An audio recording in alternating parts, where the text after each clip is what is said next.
Hello, good afternoon and welcome to a new blog. আজকে afternoon থেকেই ব্লগটা শুরু, তার কারণ এখন ঘড়িতে বাজে 12:10 আর আমি যাচ্ছি নন্দনে আমার দুই সুন্দরীকে নিয়ে। তার কারণ হচ্ছে এনারা দুজন অনেক দিন ধরে বলে যাচ্ছে আমরা আজও অর্ধাঙ্গিনী দেখতে যাব যাব যাব, কিন্তু যায় আর না। মানে একজনের সময় হয়তো আরেকজনের সময় হয় না, আরেকজনের সময় হয়তো আরেকজনের সময় হয় না, এবং দুজনেরই যখন সময় হয় তখন আমার সময় হয় না, আমাকে ছাড়া এনারা দুজন আসবেন না, অনেক ব্যাপার আছে বুঝলে তো। সেই কারণে ফাইনালি আমরা তিনজনেই সময় বার করেছি।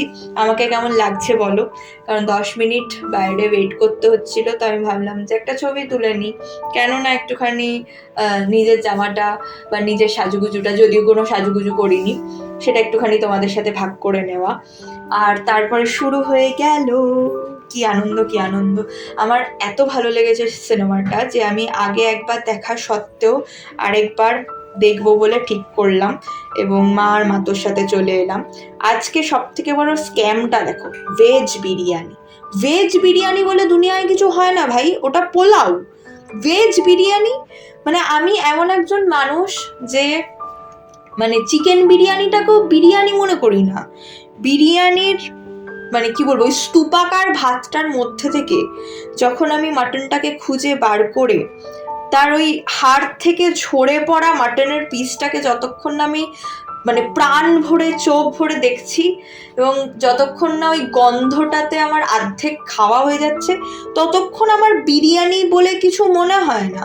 মানে চিকেন বিরিয়ানিটাও আমার কাছে বিরিয়ানির পর্যায়ে পড়ে না, আর এরা ভেজ বিরিয়ানি বিক্রি করছে।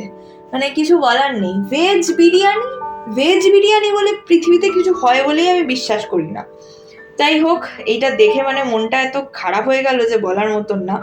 কিন্তু আমি আর মা আজকে অর্ডার দিয়েছি হচ্ছে পাওভাজি, আর মা তো বললো না না আমি ওই টক টক জিনিসটা খেতে পারবো না, আমি খাবো হচ্ছে লুচি আর ছোলার ডাল। তো হলদিরাম কিরকম লুচি ছোলার ডাল বানায় আমি সত্যি কোনোদিন জানি না। আর তারপরে লুচি ছোলার ডালের চেহারা দেখে আমার খাওয়ার ইচ্ছেটা আরোই মরে গেল।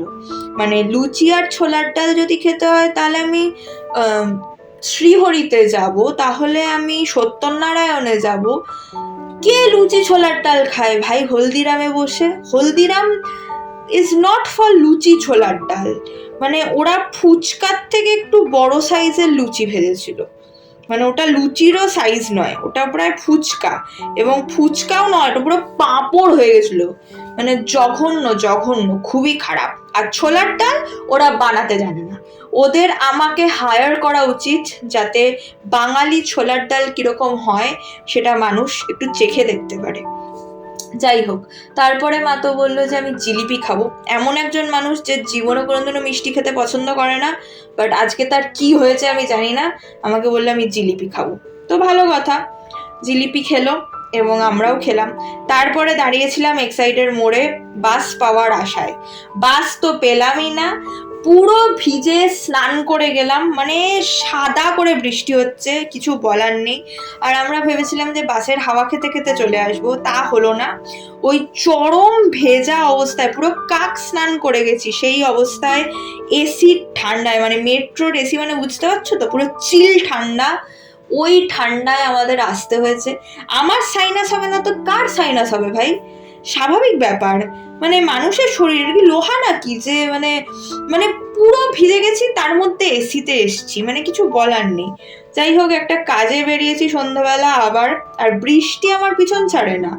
মানে বাড়ি ফেরার পথে দেখলাম যে, মানে মেট্রো থেকে নামার পর দেখলাম যে খুব একটা বৃষ্টি আমাদের দিকে হয়নি।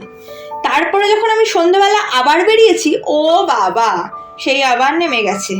মানে কিছুতেই আমার পিছন ছাড়তে পারে না। যাই হোক, তারপর একজন বন্ধুকে মিট করলাম টি জাংশনে, এবং চা খেয়েছি, তার সাথে স্যান্ডউইচ খেয়েছি, চিকেন মেয় স্যান্ডউইচ। ওটাই আমার রাতের ডিনার। চলো টাটা, দেখা হবে আর একটা নতুন ব্লগে। টিল দেন সবাই খুব ভালো থেকো, সুস্থ থেকো, সাবধানে থেকো। আর আমরা এতই আড্ডা মারতে মশগুল ছিলাম যে খেয়ালই করিনি এখন ঘড়িতে বাজে 9:40। বাড়ি গেলেই মা পিঠে দেবে, কারণ পুরো টি জাংশন ফাঁকা হয়ে গেছে এবং রাতও হয়ে গেছে। এখন তাড়াতাড়ি করে পাত্তাড়ি গুটিয়ে বাড়ি পৌঁছাতে পারলে বাঁচা যায়। আর এখনো বৃষ্টি হয়ে চলেছে।